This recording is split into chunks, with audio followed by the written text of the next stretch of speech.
Welcome to the Cafe Culture podcast, a season of discussions on culture, politics, philosophy and science. At a talk recorded on the 15th of December 2014, Julian Elliot discussed the debate around dyslexia.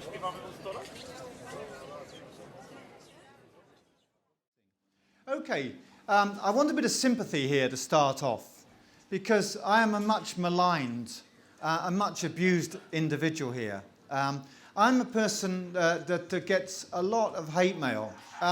In New Orleans last November, I was giving a talk at the International Dyslexia Association annual conference, and having given a talk, which isn't a million miles from the one I'm doing tonight, some of the people afterwards actually turned their backs to me and refused to speak with me.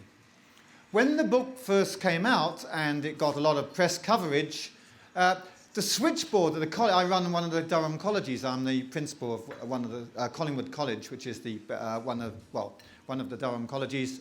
The switchboard was completely jammed with irate people screaming and shouting down the phone at the secretaries. And then I've got a fairly tough kind of bursar. So she said, "Give that to me, I'll deal with it." And then the person screamed at her to the point where she actually had to slam the phone down. I get lots of emails saying, "You're an absolute disgrace. You should be ashamed of yourself. You've ruined my life, or you've made me feel miserable about myself. I hope you're happy now," etc., etc. And the question is, there's one of those kinds of there's those sort of movies where someone suddenly says to themselves, "Oh, I'm the bad guy. I didn't realise. I thought I was the one trying to be helpful, but actually I'm perceived as the bad guy."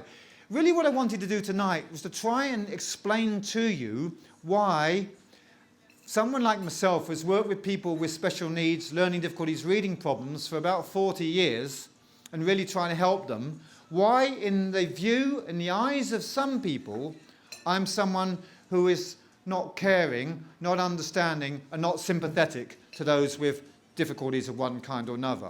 And in this process, I'm going to try and explain why these different perceptions come about. So, firstly, people can also come up to me and say, "You're the guy that doesn't think dyslexia exists, aren't you?" And what I need to say is that isn't the case at all, and I'm going to try and explain what I do think, which is a much more nuanced, much more sophisticated kind of issue. So let's start with a very real kind of problem. A child is, 11-year-old child has been struggling to learn to read all her life. She's tried, she's had the books home, she's had the tutoring, she's beginning to despair, she's losing interest in books, she's saying, "Reading's rubbish, I'm not interested anymore, I hate it all, it's not important," etc., etc. Parents are aware, because the school reports have told them, that this 11-year-old child is reading at around 6 to 7 year reading age equivalent. So on a standardised test, clearly this child is about 5 years behind chronological age. So there's a real problem, and parents are getting more and more anxious, more and more stressed, wondering what to do about it. Then along comes a neighbour or an aunt or granny or someone, and what they say to the parents are, "You know what, Mary's had real problems with her reading all these years. I know you're really sick with worry about it. Have you thought maybe she's dyslexic? Have you thought about getting her checked out? Maybe she get her tested and see if she is or not." And then the parents turn around and say, "You know what? We didn't think of that before. Well, maybe she is. But surely they'd have told us if that was the case." So off go the parents, and they go to a private psychologist or someone like that, and they pay about £500, £600, £700, and they get an assessment done. And at the end of that assessment, they'll get a report, and pretty much almost certainly the report says Mary is severely dyslexic, and she has these kinds of problems, this, that, and the other, and so on and so forth. And then the parents read this, and parents say, "I can't believe this. No one's really picked this up before, and we've gone there. Thank God we've got a clinician who knows what the hell she's doing now, and it's really helpful. At last we've got a diagnosis. At last we understand what the problem is. Maybe we can get something done now. And maybe we should give this head teacher and the teachers a bit of a word about the fact that they don't seem to know what on earth they're doing. Maybe they need to go on a course of some kind." Now, this is quite a common kind of event, and most of the people who turned their backs on me in New Orleans were people who've been through that stage. The question is here, what are they really discovering? I think there are three issues here. Firstly, the question is this condition that's been diagnosed, is this something, there's a clear condition, clearly understood, which when you get the diagnosis, you know something about this individual that you didn't know before they got that diagnosis. In other words, does it add something? If I've got a bad knee here and I go to the doctors and I want to know if it's arthritis, whether it's a tumour, whether it's some kind of cruciate ligament problem, whether it's some kind of strain, whether I've got an infection, I want some kind of diagnosis. And once I've got that diagnosis, I've got a much clearer understanding about what the nature of the problem is. So the question is, does the diagnosis of dyslexia provide a similarly enriched understanding in the same way? Secondly, when you go and get your knee diagnosed in that way, the result of that is that you now know whether you need antibiotics, physiotherapy, an operation, or just rest and recovery. As these parents will believe that once their child's got the diagnosis of dyslexia, that means that we now know, firstly, what the problem is, but even more importantly, we know what intervention to do about it. So the second part of this is that the intervention is somehow informed by the diagnosis, and you would do something differently as a result. That's two. Thirdly, and lastly, the idea that having got a diagnosis of dyslexia for this 11-year-old child reading at a 6-year level, once you understand this child has got dyslexia, it's been diagnosed, that somehow this should set in train a whole series of resourcing, additional resources, additional compensations of some kind or other. You put those into train in a way that you wouldn't do if you didn't get that diagnosis but you still had a 5-year reading gap. So the first thing is conceptual, the second thing is to do with intervention, and the third thing is to do with resourcing. Behind this search for the dyslexic diagnosis are those three things. What I propose to do next is to take us along each of those lines to explore those issues. Okay, so let's start firstly with what on earth is dyslexia. Well, imagine in this room that everyone here within this room has got a reading problem. Now, what I mean by reading here, for this debate, it's all about the decoding. It's about making sense of the letters on the page. It's about squiggles on a page and knowing what they say. This whole debate has nothing whatsoever to do with reading comprehension. That is, taking meaning from text, understanding, inferring from the text, and so on. It's a totally different set of skills. We're not talking about whether or not you actually understand what on earth it is you're doing. That's something else. Park that. The dyslexia debate isn't about that. The dyslexia debate is about whether or not, when you look at the words on the page, you can actually say what they're trying to represent. So, here we've got a whole room full of people with a 5-year reading gap of some kind or other, and they've all gone off to get an assessment. Now, if you're arguing that you're looking to see whether this person is dyslexic or not, then what we are assuming is that dyslexics amongst us represent a subgroup of the larger population. Immediately we've got problems. Because if you look at a lot of definitions of dyslexia, what you find is they're often things like something like a severe and persistent difficulty in reading and spelling that doesn't respond to treatment or something, doesn't respond to intervention or something like that. When I set up the book, when I wrote this book here, I wrote it with Elena Grigorenko, who's a professor of medicine at Yale University, who's a world-famous geneticist. She did a genetics part of this.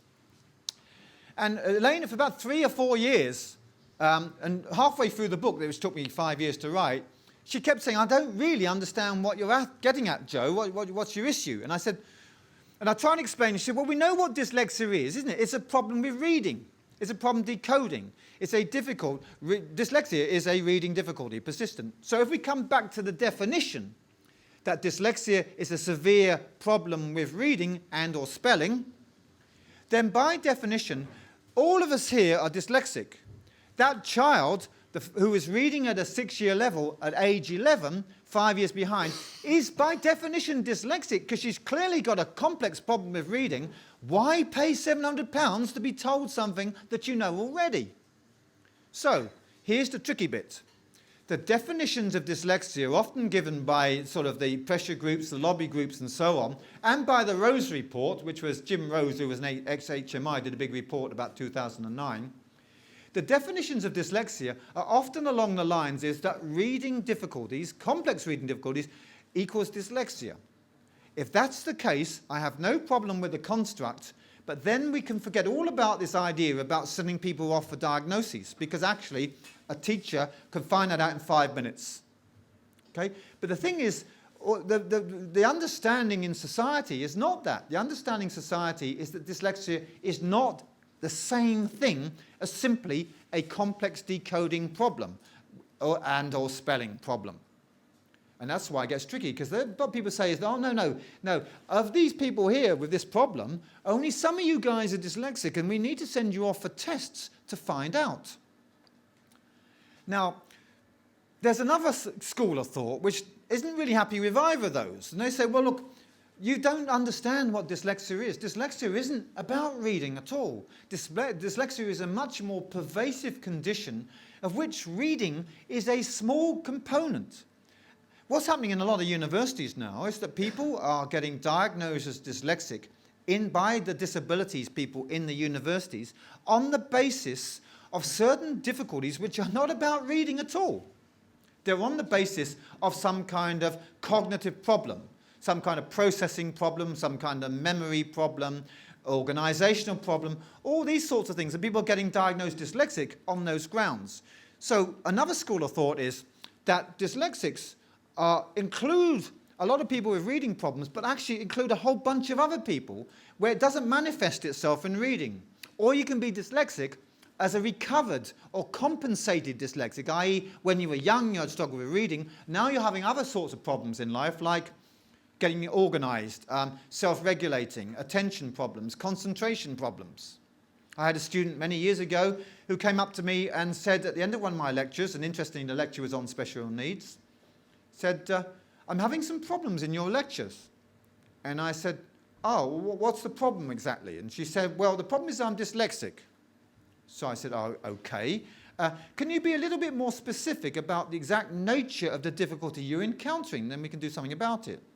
And she said, I can't understand what you're talking about.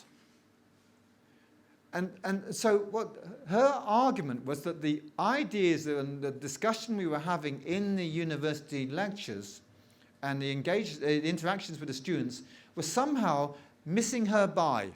That somehow she couldn't grasp the issue, somehow she couldn't contend with those, and it was because she was dyslexic. So what we've got now then is at the other end. So it's almost like if you imagine 3 concentric circles with a small one and a bigger one and a bigger one. The middle circle, say, is all those people who have struggled to learn to read. That's decoding. The inner circle is those people within there who seem to have this dyslexic condition that makes them different from other people who have similar problems in reading but aren't dyslexic. And the big circle is a whole bunch of people who consider themselves dyslexic and actually reading is not necessarily a very significant part of it. And one of the difficulties is that when everyone's talking about dyslexia, they're all talking about these different things. And so the issue in my mind is not does dyslexia exist so much as is dyslexia a clinical term of any relevance or any scientific value whatsoever, because everyone's talking about different things. And that makes it highly problematic. In my mind, if we want to use it as a synonym for has difficulty in learning to read and decoding and so on, that's fine. But as soon as you do that, it loses any explanatory power above and beyond that statement. Okay? And so there's a price to pay. And people don't want to lose that seemingly powerful explanatory power.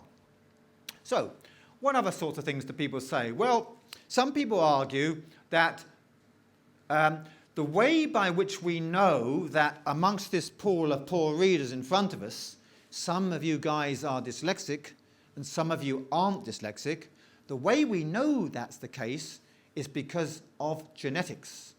And genetics has clearly shown there's a strong heritability in reading and reading disability. In other words, there is a genetic component. If you are a twin, monozygotic, that is the same egg, that means you have the same genetic makeup as your identical twin, the likelihood is if one has a reading difficulty, there's a much greater likelihood that the other one will have a reading difficulty as well. If it's dizygotic, that's two eggs, not the same genetic makeup, but there's some similarity, of course. In there's a reduced likelihood of it, but it's still stronger than two kids in different households. What the evidence is absolutely strong, and we've reviewed it in some detail in the book because, as I say, my co-author is a world-famous geneticist.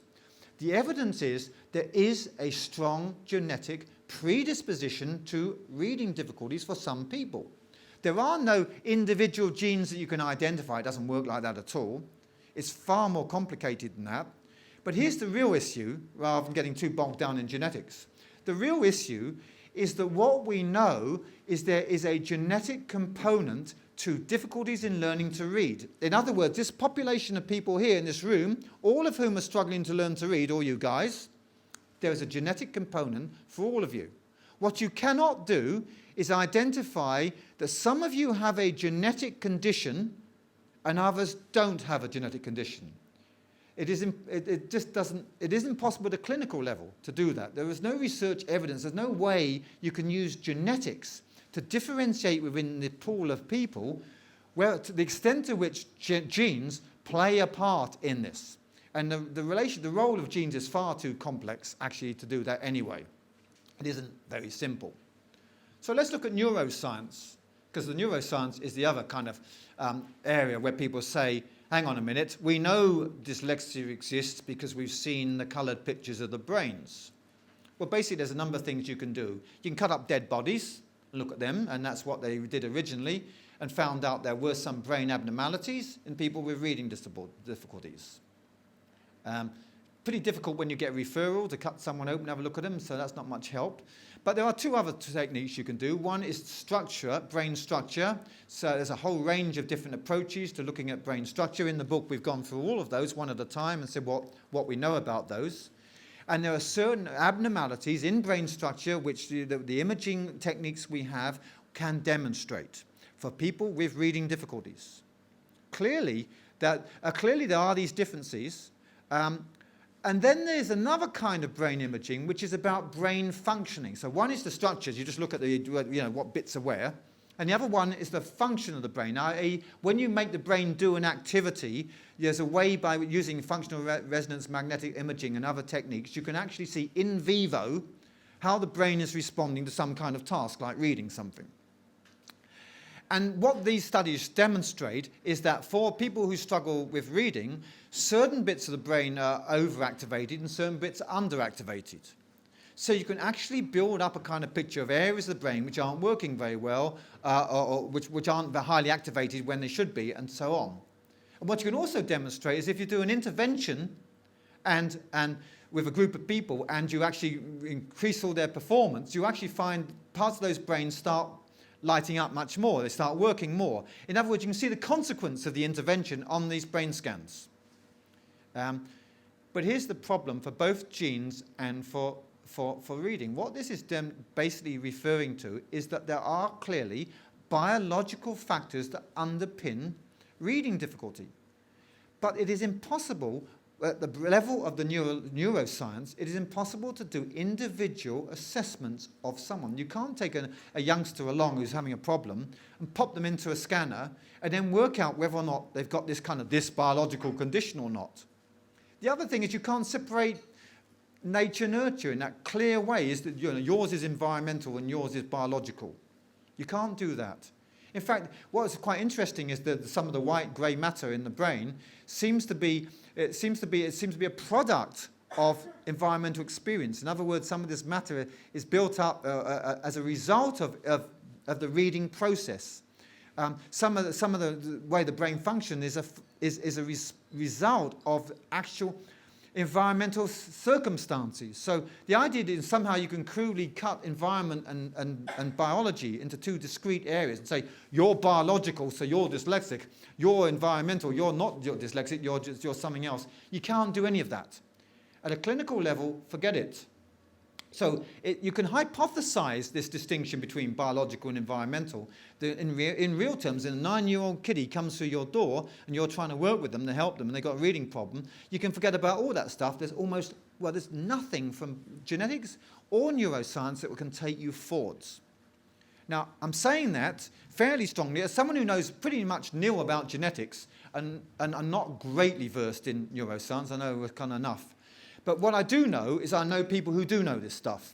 So the genetics conclusion that there is nothing in genetics that will help us in this issue has come from pretty much the world's leading authority in the genetics of developmental disability stroke reading difficulty. And the neuroscience stuff was run past about 5 of the world's top neuroscientists. That's one advantage when you work with someone who's a professor at Yale. They know everyone. So we ran this past Fumiko Huft in West Coast America in California, and John Gabrielli in MIT in Boston, and Ken Pugh, who's at Haskins Lab in Yale. We gave them the chapter. These are our conclusions. Tell us if we're making any mistakes. Are we getting anything wrong? Are we absolutely watertight? And all these people agreed that this is the situation.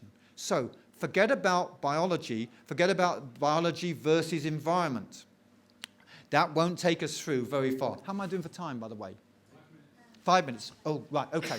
A quick thing. Some people say, if you've got a reading problem and you want to be seen as dyslexic, or you want that diagnosis, you have to take out various exclusionary factors. One is emotional and behavioural difficulties. So if you've got behavioural problems, you're not dyslexic. That's absolute rubbish. Okay? In fact, there's a high comorbidity between attention problems, conduct disorder, and internalizing disorders like anxiety and depression and so on. High relationship between higher incidence of those for people reading.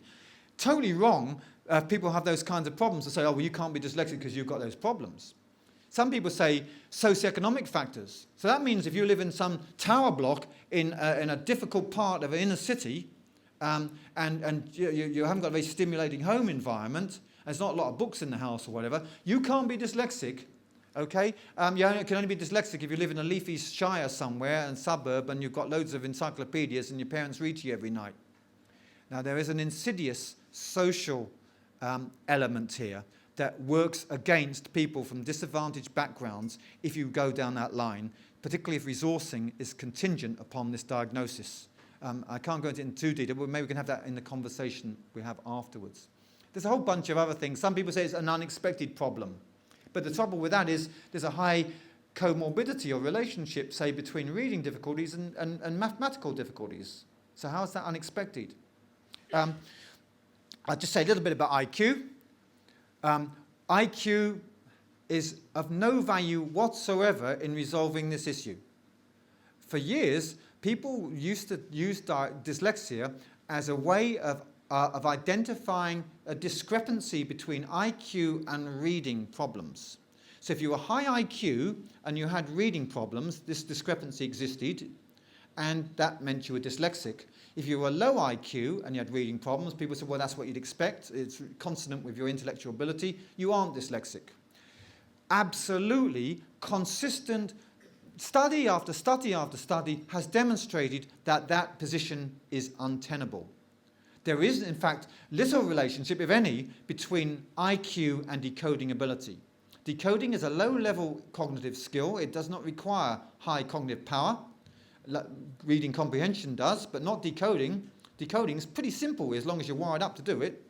It's not a difficult task unless you've got a sort of deficient the development has been problem for you in the way that's worked. So the discrepancy model is completely and absolutely discredited by everyone, even the British Dyslexia Association, who don't agree with me on many things. Look at their website. They say dyslexia operates across the full intellectual spectrum. The International Dyslexia Association, all these associations will say dyslexia, as they understand it, you can have it at any level of IQ that you've got. But the important thing is, of course, that this image is in the mind of society, and this image is extremely powerful. Right, we'll get there a bit later in the questions. So let's just talk a little bit about the second thing, teaching. Does the dyslexia diagnosis now tell you what to do in ways that help you move forward? Simple answer, no it doesn't. There is absolutely nothing that you will learn by being diagnosed dyslexic that is additional to or different from what you would do if you weren't diagnosed dyslexic. There is no treatment for dyslexics which is different from anyone else who's struggling to learn to read. Anyone with 5-year gap in their reading, dyslexic 5-year gap, non-dyslexic 5-year gap, do the same thing. Many years ago, when I was training as an ed psych, I worked with Ian in 1980. I was training in 1984, we were 85 worked together. But around that time, I was on a placement in Sunderland, and I was interested to try and work out what dyslexia was, because I spent my whole life trying to find out. And the senior psychologist said, I said, what have you been doing? And he said, I've been assessing a little girl all morning to find out if she's dyslexic. And I said, oh yeah. I said, that sounds really interesting. Pricked up my ears. So what decision did you come to? And he said, well, you know, after I did all these tests and looked at the end of it, I said, yes, you are dyslexic.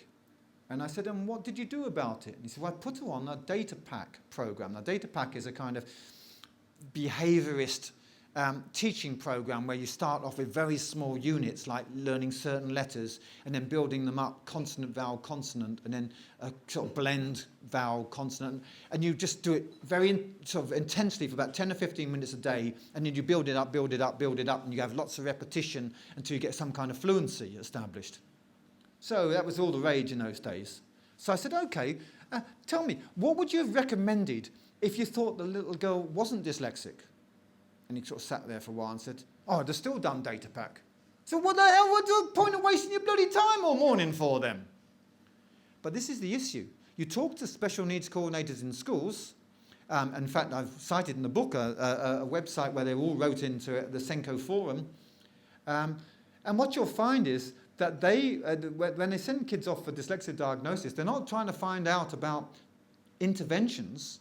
What they come back and say, well, of course, what they tell us is what we know already. Small group work, heavily intense, structured approaches, blah-de-blah. Okay? We know all this stuff already. They're just telling us what we knew before we went. So why do you send them off? We send them off for 2 reasons. One, because the lawyers might get hold of us and say we missed something.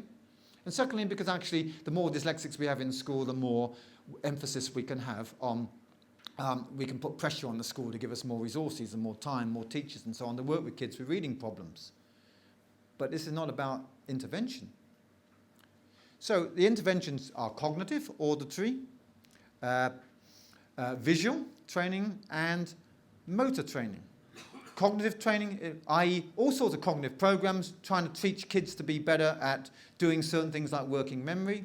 No evidence at all that you can improve working memory other than on the computer task that you're training the kid on. There's no evidence that you can actually transfer that into classroom context. Doing cognitive level interventions, there's no evidence you can do any of those kind of cognitive processes. You can address those and make reading better. You're moving here. That's a subtle signal, isn't it, to shut up? Is that right? Okay, I'll be one second. So the cognitive, and I was the president of the International Association for Cognitive Education. So if this isn't a reformed sinner, I don't know what is. Okay, believe me, there is no evidence. Secondly, auditory training, all these kind of all these various forms of doing these sort of auditory sounds and noises and so on. None of those work. Visual training, nothing, no strong evidence. Any of that works. We can talk about coloured lenses later if people want to talk about that. The evidence on visual training is zilch. Motor training, bouncing balls, standing on your head, clapping, all that kind of weird, wacky stuff. It's been around since, well, Ian and I, Durham and Delicato were doing stuff with cerebral palsy in the 70s and 80s. It comes around every 10 years. No evidence that any kind of physical exercises of any kind will address this kind of problem. There's only one thing you can do, and that's good quality education.